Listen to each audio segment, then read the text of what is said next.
मेरे पास जो विभाग है, रेड क्रॉस है या सोशल जस्टिस है या माइनॉरिटी वेलफेयर है, ये ऐसे विभाग हैं जिसमें बहुत समाज के निचले तबके के या बहुत जरूरतमंद लोग आते हैं। तो इनकी अधिकतम सहायता हम कर सकें, उस सहायता से जो सेल्फ सेटिस्फेक्शन मिलता है उसी से ये खुशी बरकरार रहती है। तो लगभग 16 वर्ष मैंने कोचिंग पढ़ाई है और लगभग 300 से अधिक प्रशासनिक अधिकारी मेरे पढ़ाए हुए आज विभिन्न पदों पे काम कर रहे हैं। ये मेरा चौथा चयन था। अभी तक का सेवा का सफर जो है वो अच्छा रहा है। अभी तक मेरे जो भी वरिष्ठ अधिकारी रहे हैं उनका रवैया भी बहुत सहयोगात्मक रहा है। मैं अभी जिस दायित्व में हूँ, रेड क्रॉस में और सोशल जस्टिस में, ये बिना समाज के और बिना सामाजिक संस्थाओं के सहयोग के संभव नहीं हो पाता। तो हमने अपने वृद्धाश्रम के वृद्धजनों को इस बात के लिए प्रेरित किया और मुझे बड़ी खुशी है कि उन्होंने सहर्ष जो है दिन रात मेहनत करके कॉटन के मास्क बनाए। मुझे खुशी है कि आपने भी जो है रेड क्रॉस सोसाइटी के साथ जो है कंधे से कंधा मिलाकर काम किया और लॉकडाउन पीरियड की शुरुआत से ही आप हमारे साथ हैं और लगातार हमारे सारे अभियानों में, चाहे वो रोको टोको अभियान हो, चाहे मास्क का वितरण हो, चाहे अवेयरनेस हो, सब में आपकी जो है बड़ी सक्रिय भागीदारी रही है। परहित सरिस धर्म नहीं भाई, पर पीड़ा सम नहीं अधमाई। और जब हम बात फिल्मों की करते हैं या गानों की करते हैं तो उसमें एक गाना बहुत अच्छा है कि अपने लिए जिए तो जिए क्या जिए। जब आप दूसरों के लिए जीते हैं तो सच मायने में जीना वही होता है। और जिंदगी में आप खुश तब होते हैं जब आप किसी को खुशी देते हैं। और कुछ ऐसा ही काम कर रहे हैं एक शख्स जिनसे मैं आपकी मुलाकात करवाने वाली हूँ और बहुत सारी जिम्मेदारियां संभालते हुए, मुस्कुराते हुए जिंदगी में आगे बढ़ रहे हैं। आप असिस्टेंट डायरेक्टर हैं ओबीसी माइनॉरिटी वेलफेयर के, साथ ही साथ इंडियन रेड क्रॉस सोसाइटी के सेक्रेटरी हैं और सोशल जस्टिस के जॉइंट डायरेक्टर हैं। तो आइए मुलाकात करते हैं आशीष दीक्षित जी से। बहुत बहुत स्वागत है आपका हमारे इस कार्यक्रम में। तो इतनी सारी जिम्मेदारियां कैसे आप बखूबी निभाते हैं और कभी मैंने आपके चेहरे पे वो टेंशन नहीं देखी, वो गुस्सा नहीं देखा और ना ही एक जो कहते हैं कि डिप्रेशन सा रहता है या कभी आप थोड़े से खींच जाते, वो कभी नहीं होता। क्या राज है? मैं प्रयास करता हूँ कि क्योंकि मेरे पास जो विभाग है, रेड क्रॉस है या सोशल जस्टिस है या माइनॉरिटी वेलफेयर है, ये ऐसे विभाग हैं जिसमें बहुत समाज के निचले तबके के या बहुत जरूरतमंद लोग आते हैं। तो इनकी अधिकतम सहायता हम कर सकें, उस सहायता से जो सेल्फ सेटिस्फेक्शन मिलता है उसी से ये खुशी बरकरार रहती है। बिल्कुल। और आपके पूछना चाहेंगे कि आपका जो सफर रहा पहले एजुकेशन से रिलेटेड और उसके बाद फिर यहाँ पर आप आए, एडमिनिस्ट्रेशन सर्विस में आए, तो कैसा रहा वो सफर जब आप स्टूडेंट्स के साथ इंटरेक्ट होते थे और अब जब आप आईएएस ऑफिसर्स के साथ इंटरेक्ट होते हैं प्लस पब्लिक के साथ? मैं सिविल सेवा की तैयारी के साथ साथ कोचिंग भी पढ़ा रहा था। तो लगभग 16 वर्ष मैंने कोचिंग पढ़ाई है और लगभग 300 से अधिक प्रशासनिक अधिकारी मेरे पढ़ाए हुए आज विभिन्न पदों पे काम कर रहे हैं। गर्व की बात है। और इस दौरान मेरा जो है 3 बार अलग अलग पदों पे स्वयं भी चयन हुआ, पर मैंने उस सेवा में जाने के बजाय जो है कोचिंग को प्राथमिकता दी। ये मेरा चौथा चयन था जिसमें मैं assistant director OBC minority welfare के पद पर चयनित हुआ। उसके बाद फिर मैंने सेवा में आने का निश्चय किया, ये देखने के लिए कि हम जो चीजें थ्योरेटिकली पढ़ाते हैं, लोगों को बताते हैं, उसका प्रैक्टिकल पार्ट खुद इम्प्लीमेंट करके देखें कि कैसे होता है। तो अभी तक का सेवा का सफर जो है वो अच्छा रहा है। अभी तक मेरे जो भी वरिष्ठ अधिकारी रहे हैं उनका रवैया भी बहुत सहयोगात्मक रहा है। तो जो भी दायित्व मिले हैं, मेरे जो सहयोगी रहे हैं, जिनके भी काम रहे हैं, सभी को मैंने पूरा करने की कोशिश की है।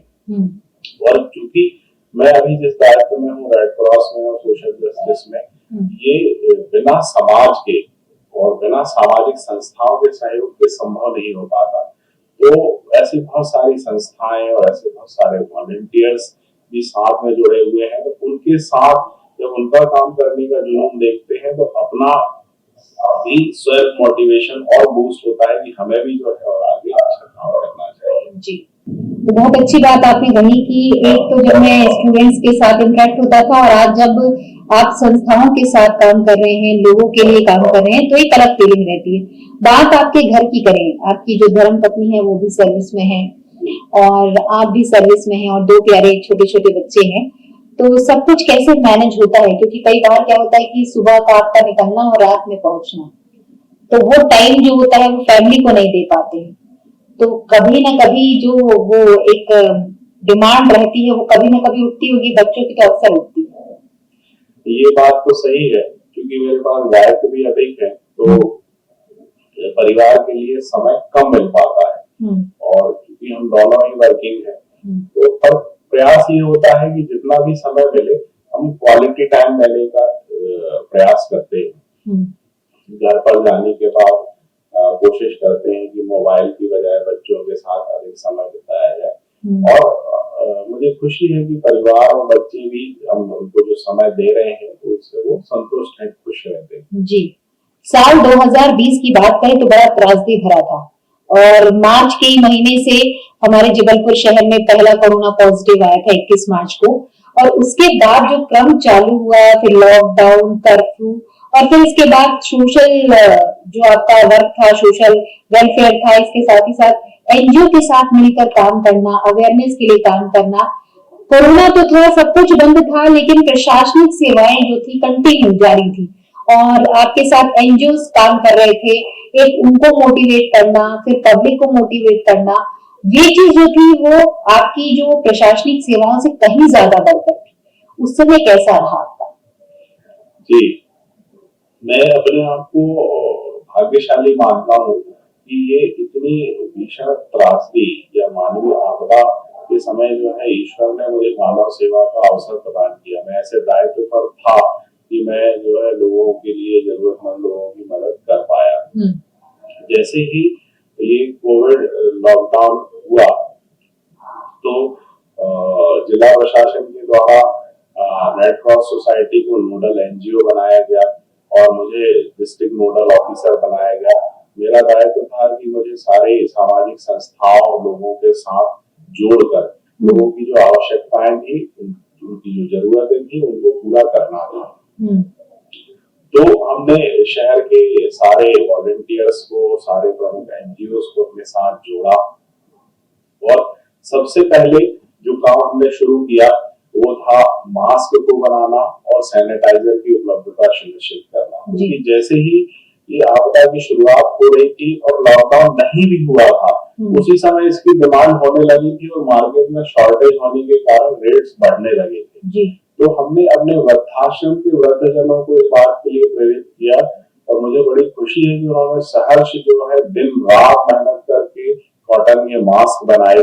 फिर उसके बाद जो है सेंट्रल जेल में कैदियों ने मास्क बनाना शुरू किया। फिर उसके बाद जो स्व सहायता समूह महिलाएं हमारे साथ जुड़ी, उन्होंने मास्क बनाए। इस तरह से हमने अपने कलेक्ट्रेट के काउंटर से, रेड क्रॉस सोसाइटी के काउंटर से लोगों को न्यूनतम दामों पर मास्क उपलब्ध कराए। सैनिटाइजर्स की छोटी छोटी बॉटल्स में हमारे वृद्धजनों ने उसकी रीपैकिंग की और उनको हमने उपलब्ध कराया। फिर जैसे ही लॉकडाउन हुआ तो ऐसे बहुत सारे लोग जो रोज कमाने खाने वाले हैं, उनके सामने भोजन का संकट आ हुआ।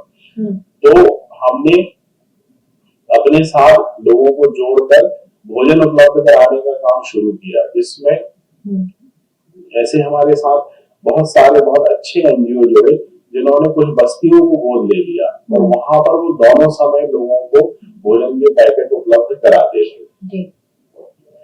इसके अलावा जो प्रशासनिक अधिकारी थे, पुलिस अधिकारी थे, वही सड़कों पर थे और बाकी सारे लोग घर के अंदर थे। तो उनके लिए भी भोजन की व्यवस्था, उनके लिए चाय की व्यवस्था, उनके लिए पानी की व्यवस्था, ऐसे भी बहुत सारे लोग जो है हमारे साथ जुड़े और काम कर रहे थे।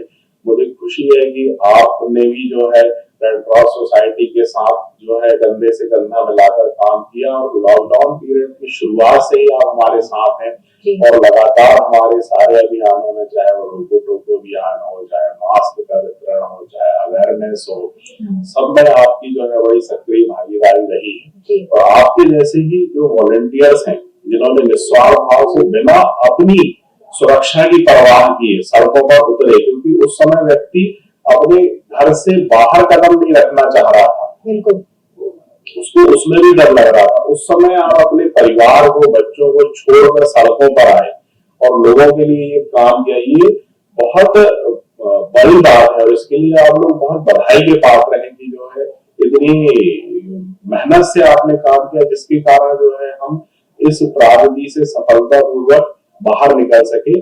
और आप लोगों ने जो अवेयरनेस फैलाई, उसी का परिणाम ये है कि आप भोपाल इंदौर से कंपेयर करें तो जबलपुर में केसेस की संख्या हमेशा कम ही रही है। अभी भी जो है भोपाल इंदौर की तुलना में हमारे यहाँ केसेस कम आ रहे हैं। बिल्कुल। एक चीज और भी मैंने देखा कि प्रशासनिक अधिकारियों ने भी सुबह नहीं देखा, दोपहर नहीं देखी, शाम नहीं देखी, इवन रात नहीं देखी। कई बार जब हम लोग निकलते थे और हम जहाँ पर रहते हैं वहां ऐसा कोई नहीं था कि मिलके हम लोग कुछ कर सके। सारे लोग सर्विस वाले थे, कुछ बिजनेसमैन थे, ऐसे लोगों ने भी उस टाइम पे खाना बनाया जिसमें शायद घर में एक चम्मच नहीं उठाया होगा। और बाकायदा ऐसा होता था हम लोग का रूटीन की सुबह अपना काम करना है, क्योंकि उस समय मेड्स नहीं आती थी। उसके बाद फिर खाना हम लोग को बनाना है, पैकेट्स बनाने हैं, और वो सबका एक रूटीन बन गया था। और बाकायदा फिर हम लोग उस भोजन को पैक करते थे, नगर निगम से गाड़ियां आती थी, कई बार हम लोग खुद जाते थे। और उसके बाद हमने जब देखा कि रास्ते में कई चेकिंग पॉइंट्स के पास, चाहे वो आपके हर गली मोहल्ले के पास पुलिस भाई खड़े होते थे, तो उनको चाय का वितरण भी हमने शुरू किया। और सुबह से लेके हम लोग शाम को 2 पारी में बांटते थे। और कई बार सिचुएशन ऐसी आ जाती थी कि जैसे हम 10 मिनट या 15 मिनट लेट होते थे तो फोन आया था, तो दीदी आए नहीं। तो कई बार ऐसा लगता था कि अरे, तो वो लोग बोलते थे हमको लगता है कि घर से कोई चाय आ रही है, आप लोग बहुत अच्छा कर रहे हैं। और उस समय ऐसा ये भी हुआ फील कि फीवर भी हुआ, सर्दी खांसी भी हुई, तो साथ के ग्रुप वाले कहते हैं कि कोरोना हमसे डर के भाग गया, क्योंकि हमने कई बार ऐसे लोगों को बुलाया जो नेक्स्ट डे पॉजिटिव हो गया।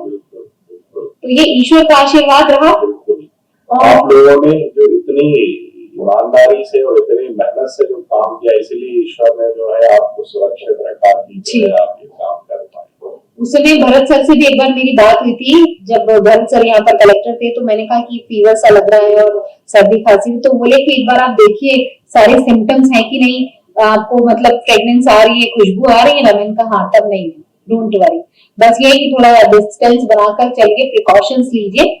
और नॉर्मल था, वो कोरोना था नहीं, क्योंकि कई बार क्या होता है कि कोरोना होता नहीं है, बट हम डर के मारे जो है वो एक तो खुद डरते हैं, ऊपर से फैमिली में सबको डरा देते हैं, तो वो एक डर के कारण लोग और पैनिक हो जाते। क्या कहेंगे आप? बिल्कुल सही बात है। उस समय कोरोना से ज्यादा कोरोना का डर लोगों के ऊपर हावी हो गया था कि जो है कहीं मुझे ना हो जाए। सामान्य रूप से सर्दी, खांसी, छींक भी किसी को आ रही है तो लोगों को डर लगने लगा था कि कहीं जो है किसी को कोरोना ना हो। ये स्थिति तो रही है। हालांकि जो है हम देखते हैं सामान्यतः जब मौसम बदलता है तब भी सर्दी खांसी की समस्या लोगों को आती है। बिल्कुल। पर उस समय भी लोगों को जो है कोरोना का ही डर रहा। अब होने लगा है कि जैसे सर्दी खांसी आती, कहीं कोरोना तो नहीं हो गया है, तो टेस्ट करवा लो। टेस्ट करने के बाद ही थोड़ा सा ऐसा लगता है कि नहीं, अब नहीं है। अब जब बात करें कोरोना की, उस समय कुछ दौर जब ऐसा आया कि पहली बात तो ट्रीटमेंट नहीं था, लोग उसके लिए घबरा रहे थे। फिर थोड़ा सा दवाइयों का आता पता चला, उसके बाद ऑक्सीजन की कमी थी, उसके बाद धीरे धीरे धीरे धीरे आप लोगों की मेहनत से वो सब कंट्रोल होता गया। तो वो दौर जब लोग बहुत पैनिक हो रहे थे कि भाई बेड्स नहीं मिल रहे हैं, दवाई नहीं मिल रही है, हम कैसे करेंगे, तो आप लोग को जब उससे 2-4 होना पड़ा, उस समय कैसे आप लोगों ने कंट्रोल किया लोगों को? उसके लिए जो है हमारे माननीय कलेक्टर महोदय के निर्देशन में एक कोविड कंट्रोल रूम बना। वहां पर लगातार जो है ऑपरेटर्स 24 घंटे अपनी सेवाएं दे रहे थे और लोगों की शंकाओं का समाधान कर रहे थे। उनको होने वाली सामान्य बीमारियों के लिए डॉक्टर्स उनको फोन पर ही कंसल्टेशन दे रहे थे, दवाइयां बता रहे थे, और उनकी जो आवश्यक सामग्री की अगर मांग थी वो उन तक उपलब्ध नहीं हो पा रही थी, तो वो भी रेड क्रॉस के माध्यम से और एनजीओ के माध्यम से उन तक पहुंचाई जा रही थी जी। हमने उस पीरियड में लगभग 20,000 पैकेट एक समय में बांटे हैं प्रतिदिन। मतलब एक परिवार को जिसको हमने सुबह भोजन का पैकेट दिया है उसको शाम को भी दिया है। ये आंकड़ा वो है जो नगर निगम की रसोई से बढ़ने वाले भोजन पैकेट थे उनके अलावा जो एनजीओ ने रेड क्रॉस के साथ मिलकर किया है। इसके बाद फिर हमने जब अनलॉक शुरू हुआ तो हमने राशन के पैकेट बनाकर इस तरह से बांटे कि एक परिवार कम से कम 15-20 दिन तक अपना काम चला सके जी।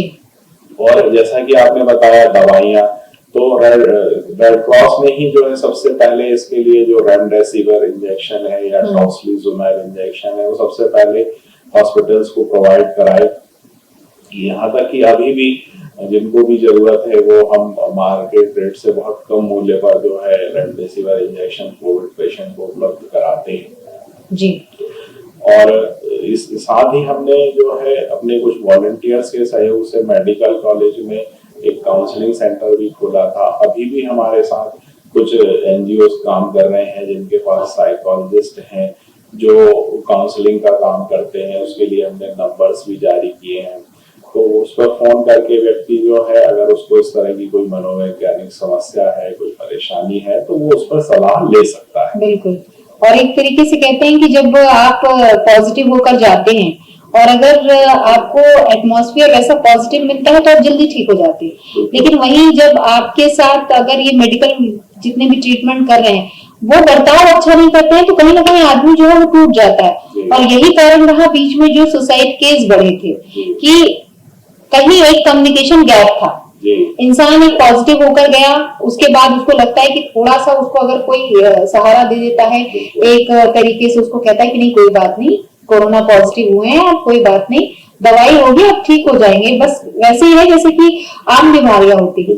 तो कहीं ना कहीं वो चीज की कमी थी, लेकिन धीरे धीरे आप लोगों ने फीवर क्लिनिक का काम शुरू किया, फिर एक काउंसलिंग करने लगे, फिर साथ में एक जो नया तरीका था वहां मेडिकल में जो सीसीटीवी कैमरे थे कि फैमिली के लोग एटलीस्ट आके आपसे बात कर रहे थे। उसके पहले ये था कि फैमिली आपको नहीं देख पा रही थी, पेशेंट को क्या ट्रीटमेंट मिल रहा है, वो कैसे रह रहा है, बच्चा कैसा है अगर कोई पॉजिटिव हो जाता है। लेकिन जब आपने ये नया तरीका किया तो लोगों को रिलीफ मिलने लगा। और हमने वहां पर इंडोर गेम्स, न्यूज़पेपर की व्यवस्था भी की कि लोग जो वहां पर हैं वो अपने मनोरंजन के लिए कुछ जो है खेल खेल सकें। ये भी रेड क्रॉस की तरफ से हमने सारे कोविड सेंटर्स में पहुंचाया। म्यूजिक, भजन अजन भी आप लोगों ने करवाया था, बहुत अच्छा लगा था वो। तो कहीं ना कहीं जनता ने भी उतना ही सपोर्ट किया आपको जितना आपको एक्सपेक्टेशंस थी। मैं तो कहना चाहूंगा कि संस्कार थाने की जनता ने एक्सपेक्टेशन से कहीं ज्यादा सपोर्ट किया जी, क्योंकि कोविड पीरियड में रेड क्रॉस सोसाइटी के पास लगभग 1.5 करोड़ रुपए का कंट्रीब्यूशन आया है जी। जबकि रेड क्रॉस का जो एनुअल डोनेशन आता है वो लगभग 30 से 40 लाख रुपए होता है। तो उस 3-4 महीने के पीरियड में हमारे पास 1.5 करोड़ रुपए का डोनेशन आ रहा है। इस बात को सिद्ध करता है कि यहाँ के लोग कितने दानवीर हैं, कितना दूसरे लोगों के बारे में सोचते हैं, कितना लोगों को मदद करना चाहते हैं, डिवोशन है। हाँ, तो उसी के कारण हम जो है ये काम कर सके जी। और एक कहते हैं जब टीम वर्क आपके साथ बेहतर होती है तो कोई भी काम आप बड़े आसानी से कर लेते हैं। अब हम बात करेंगे आपकी, क्योंकि रेड क्रॉस के बहुत सारे काम हैं, जैसे ब्लड डोनेशन का कैंप होता है और ब्लड के लिए आप लोग काफी कार्य कर रहे हैं, थैलीसीमिया पे कर रहे हैं, कैंसर पे कर रहे हैं, वृद्धाश्रम आपका चलता है मेडिकल में, तो वहां पे महिलाएं भी रहती हैं, पुरुष भी रहते हैं। आपको नहीं लगता कि जबलपुर के हिसाब से वृद्धाश्रम एक जो है वो काफी कम है, ऐसे कई और होनी चाहिए यूनिट्स? जी बिल्कुल सही कहना है आपका। हमारे पास वृद्धाश्रम में हमेशा वेटिंग रहती है और बहुत डिमांड है, क्योंकि अब सामाजिक ताना बाना भी ऐसा हो रहा है कि लोग जो है वृद्धाश्रम की तरफ अधिक आना चाहते हैं। तो हमारा जो एग्जिस्टिंग वृद्धाश्रम है उसी के ठीक पीछे हमने जो है 50 सीटर वृद्धाश्रम बनाने का काम शुरू किया था, जो अगले माह तक पूरा हो जाएगा। ये बड़ी बात है। हम 2 महीने बाद जो है एक नया वृद्धाश्रम शुरू कर देंगे। इसके अलावा हमने जो है 100 seater paid senior citizen home का भी कॉन्सेप्ट लाए थे, जिसके लिए भटौली में नर्मदा नदी के तट पर हमने 5 एकड़ जमीन जी ली है, उसका प्रस्ताव भी शासन को गया है। वो लगभग 11 करोड़ रुपए का प्रोजेक्ट है और वो बनेगा तो वहां पर ऐसे लोग जो सक्षम है पर रहना चाहते हैं वो भी वहां रह सकते हैं। और मैं आपको बताना चाहूंगा, आपके शहर के ही एक शिक्षक दंपत्ति हैं धीरेन्द्र गर्ग जी, उन्होंने रेड क्रॉस सोसाइटी को 8 एकड़ जमीन दान में देने का प्रस्ताव दिया है, जिसकी बहुत जल्दी अभी रजिस्ट्री होने वाली है। उसमें भी हम एक नया वृद्धाश्रम, स्कूल, मंदिर, उसको बहुत अच्छा हैपनिंग कैंपस बनाने वाले हैं। मेरे ख्याल से आपको मतलब स्कूल के लिए मिला है तो आपको एक क्रिएटिव स्कूल खोलना चाहिए उसमें, क्योंकि स्कूल तो बहुत सारे हैं बट क्रिएटिव स्कूल की कमी है। जैसे बाल भवन चलता है कि उसमें म्यूजिक भी हो, उसमें डांस भी हो, उसमें थिएटर भी हो, साहित्य भी हो, हर चीज हो, रेडियो का क्या कहते हैं मीडिया का कोर्स हो, तो एक चीज शासन की तरफ से जब मिलेगी तो वो एक अलग नजरिया होगा। बिल्कुल और ये प्रयास करें। जी, और जहां तक आपने बोला है कि पेड जो अभी वृद्धाश्रम है, ये एक प्लस पॉइंट है खासकर उनके लिए जिनके बच्चे आज जॉब के लिए बाहर चले गए, हस्बैंड वाइफ दोनों सर्विस में थे, अब वो अकेले हो गए, उनको कहीं ना कहीं एक अकेलापन महसूस होता है। लेकिन ये जो आने वाला समय है उसमें अगर ऐसे वृद्धाश्रम बन जाते हैं, एटमॉस्फेयर उनको मिलेगा, प्लस उनको सर्कल मिलेगा, फ्रेंड सर्कल, वहां वो 2-4 लोगों से बैठकर बात कर सकेंगे, योगा कर सकेंगे, तो ये एक अलग कॉन्सेप्ट है और लोग जरूर इसमें आएंगे। मैं आपको एक चीज और बताना चाहूंगा जी, हमने जो छवि भारद्वाज मैडम यहाँ पर कलेक्टर थी, तो एक अनाथ बालिका गृह का कॉन्सेप्ट आया था जी, उसके लिए हमने रेड क्रॉस सोसाइटी के माध्यम से फंड जनरेशन का काम किया। तो हमारे पास अभी 70 लाख रुपए उसके लिए इकट्ठा हो चुका है, क्योंकि वो प्रोजेक्ट लगभग 1.5 से 2 करोड़ रुपए का है। तो अभी हमने स्मार्ट सिटी से उसके लिए आग्रह किया, तो स्मार्ट सिटी के बोर्ड ऑफ डायरेक्टर्स की मीटिंग में उसका प्रस्ताव पास हो चुका है। अब वो अनाथ बालिका गृह के लिए हमारे पास जो 70 लाख रुपए हैं हम वो स्मार्ट सिटी को ट्रांसफर करेंगे, बाकी पैसा वो मिलाकर वो हमको बना कर देगा। तो ऐसी बच्चियां जो उनको हम रखना चाह रहे हैं, और न सिर्फ हम रखेंगे बल्कि उनके स्कूलिंग, उनके कॉलेज, उनका स्किल डेवलपमेंट, उनके लिए जॉब और उनके विवाह तक पूरी व्यवस्थाएं हम वहां पर सुनिश्चित करेंगे कि एक वो आदर्श सेंटर के रूप में विकसित हो। और मेरे ख्याल से आपको ऐसा बनाना चाहिए जहां पर महिलाएं ही हो, मतलब क्योंकि बालिकाएं रहती है तो एक सेफ्टी पर्पस से भी। जी, मैं आपको बताना चाहूँ, मैंने अभी बताया है कि जो नया वृद्धाश्रम हमारा बन रहा है जी, और ये जो अनाथ बालिका गृह बनेगा ये एक ही कैंपस में होगा जी, तो इससे जो एक कॉन्सेप्ट है वृद्धजनों को और बच्चों को एक साथ में रखने का, वो भी इसमें हम पूरा कर पाएंगे। बिल्कुल, और वृद्धों को बच्चों का प्यार मिलेगा और बच्चों को बड़ों का आशीर्वाद मिलेगा। बहुत अच्छी बात है ये, और ये कॉन्सेप्ट वाकई में बहुत सारा पिटारा है आपके पास, वो धीरे धीरे आप खोल रहे हैं, तो ये जबलपुर शहर के लिए बड़ी सौगात की बात है। और खासकर कहते हैं कि जब बड़े खुश रहते हैं तो बच्चे भी खुश रहते हैं, और जब बच्चे खुश रहते हैं तो बड़े भी खुश रहते हैं, और उसमें रेड क्रॉस बहुत अच्छा काम कर रहा है। आने वाला समय आप देख रहे होंगे कि अब फिर से कोरोना आने वाला है, सेकेंड स्ट्रेन आ गई, कई कई जगह लॉकडाउन लग गया है, और अगर हम बात फॉरेन की करें तो वैसा ही लॉकडाउन लगा है जैसे फर्स्ट टाइम लगा था। तो जबलपुर शहर में अभी क्या प्रिपरेशन चल रही है इसको? देखिए, हमारे माननीय कलेक्टर महोदय ने जो है रोको टोको अभियान के लिए निर्देश दिए हैं, और लगातार उनके द्वारा अपील भी की जा रही है कि लोग सोशल डिस्टेंसिंग, मास्क पहनना, सैनिटाइजर का उपयोग, हाथों की सफाई, इन चीजों को जो अभी बीच में थोड़ा भूल गए हैं या जिसमें थोड़ी लापरवाही होने लगी है, उस पर विशेष ध्यान दें। उसका वही एकमात्र चीज है जो आपको कोविड से बचा सकती है। और अभी हमारे आसपास, चाहे वो नागपुर में हो, चाहे भोपाल में हो, जिस तरह से केस बढ़ रहे हैं, हमें विशेष सावधानी रखने की जरूरत है। पार्टीज हो या आउटिंग हो, कहीं पर भी हम जाए तो हमको मास्क जरूर पहनना चाहिए, डिस्टेंसिंग जरूर मेंटेन करना चाहिए। ये मैं आपके माध्यम से सभी लोगों से ये विशेष आग्रह करना चाहूंगा, जिससे हम अपने शहर को जो है इससे बचाए रख सके। हालांकि प्रशासनिक स्तर पर हम तैयारी कर रहे हैं अगर केसेस बढ़ते हैं जी। तो। हालांकि पिछली बार जैसी समस्याएं थी जो कि बेसिक चीजें ही नहीं थी वो सारा अभी पूरा हो चुका है। हॉस्पिटल्स भी हैं, बेड भी हैं, ऑक्सीजन बेड भी हैं, दवाइयां भी पर्याप्त मात्रा में उपलब्ध है, मास्क सैनिटाइजर भी उपलब्ध है।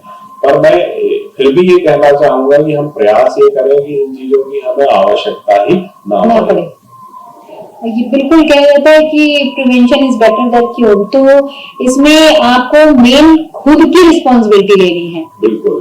और जब तक आप खुद जागरूक नहीं होंगे आपका परिवार जागरूक नहीं होगा, और साथ ही साथ आपके फ्रेंड्स, आप जहाँ पड़ोस में रहते हैं, जब आप बाहर निकलेंगे तो उनके लिए भी एक सीख रहेंगे। आज मैं देखती हूँ कि छोटी सी मेरी बच्ची जब मैं बाहर जाती हूँ तो मम्मा आपके पास मास्क है ना, मास्क लगा है ना, तो मतलब उनमें भी अवेयरनेस आ गई है।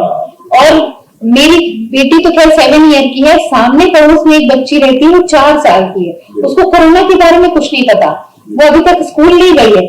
उसके पापा डॉक्टर हैं, जब वो घर से बाहर निकलते हैं तो क्योंकि पापा, तो हम लोग को ये देखकर लगता है कि बच्चे आज कितने अवेयर हो गए हैं टीवी को देखकर, कि देखिए कि ये बच्चे आपको टोक रहे हैं कि भाई मास्क लगा है ना, मास्क रखा है ना आपने, आपके पास सैनिटाइजर है ना। तो हमको जो आने वाली पीढ़ी है उनको जागरूक करने के लिए आपके द्वारा क्या प्रयास किए जा रहे हैं एनजीओ के माध्यम से? हम जो है अभी एनजीओ के माध्यम से रोको टोको अभियान को फिर सक्रियता के साथ शुरू करने जा रहे हैं जी। और इसमें चूंकि युवा पीढ़ी सोशल मीडिया पे काफी एक्टिव रहती है तो सोशल मीडिया के माध्यम से भी इस कैंपेन को हम तेजी से बढ़ाएंगे कि जो है लोग मास्क पहने, सोशल डिस्टेंसिंग बनाए रखें, अपने हाथों की सफाई रखें, सैनिटाइजर का प्रयोग करें। यही कोविड से बचाव का बेसिक प्रिकॉशन है जी।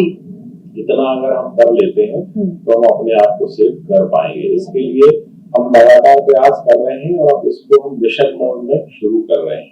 बिल्कुल, अभी हालांकि वैक्सीन आ गई है लेकिन सबको अभी वैक्सीन लगी नहीं है जी। और खासकर बच्चों की बात करें तो उनके लिए वैक्सीन नहीं आई है, इसलिए हमको उनको सहेज के रखना है, उनको संभालना है।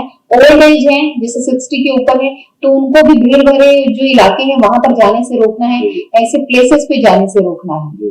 सामान्यतः बच्चे और सीनियर सिटीजन तो घर पर ही रहते हैं जी। उनमें जो भी लोग प्रभावित हुए हैं जी, वो अधिकतर इसी कारण से हुए हैं कि उस परिवार के युवा जो परिवार से बाहर जाते हैं जी, वो अपने साथ संक्रमण लेकर आ गए और क्योंकि उनकी इम्यूनिटी अच्छी थी तो वो तो बच गए पर उन्होंने परिवार के किसी सदस्य को लगा दिया। बिल्कुल। और बात अगर करें, क्योंकि अभी इलेक्शन भी आने वाले हैं और साथ ही साथ कोरोना भी धीरे धीरे बढ़ रहा है, तो आप लोग की रिस्पॉन्सिबिलिटी जो है वो ज्यादा हो जाएगी स्थानीय निकाय चुनाव के लिए, क्योंकि कईयों की ड्यूटियां वहां पर रहेंगी। तो यहाँ पे ताल मिठाल के आपको काम करना है और साथ ही साथ लोगों को जागरूक करना है। और एक चीज जो मैं आपसे बोलना चाहूंगी, क्योंकि एनजीओ तो काफी अच्छा काम कर रही हैं, वैक्सीनेशन भी आ गया है, तो प्रधानमंत्री नरेंद्र मोदी ने कहा था कि फ्रंट लाइन के जितने भी वॉरियर्स हैं उनको फ्री ऑफ कॉस्ट लगेगी, और क्योंकि एनजीओ आपके साथ काम करती है इसलिए उनको आपसे ज्यादा उम्मीदें रहती हैं।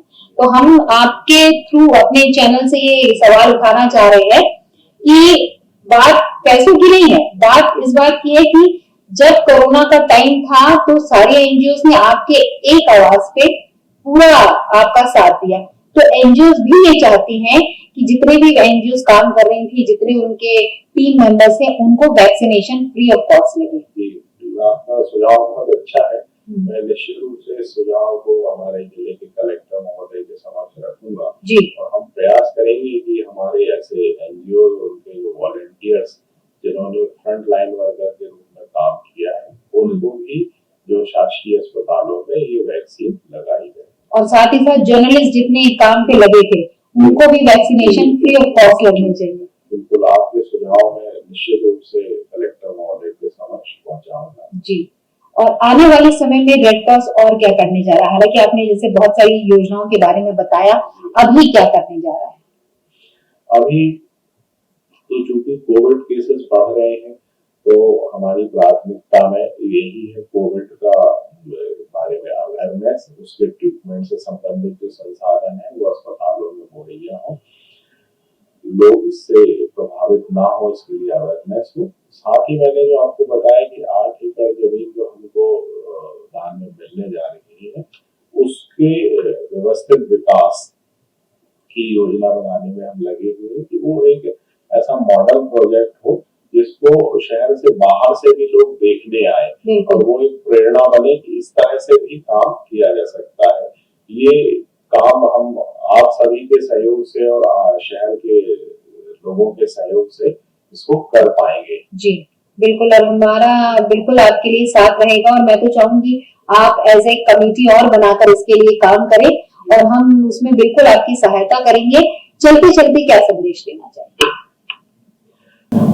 मैं सभी नगर वासियों से फिर वही बात दोहराऊंगा कि जिस प्रकार इस पूरे कोविड पीरियड में आपने धैर्य और संयम का परिचय दिया है, कृपया उसी प्रकार अब आगे भी बनाए रखें। बहुत जरूरत होने पर ही घर से बाहर निकले और घर से बाहर जब निकले तो कोविड प्रोटोकॉल का पालन करें।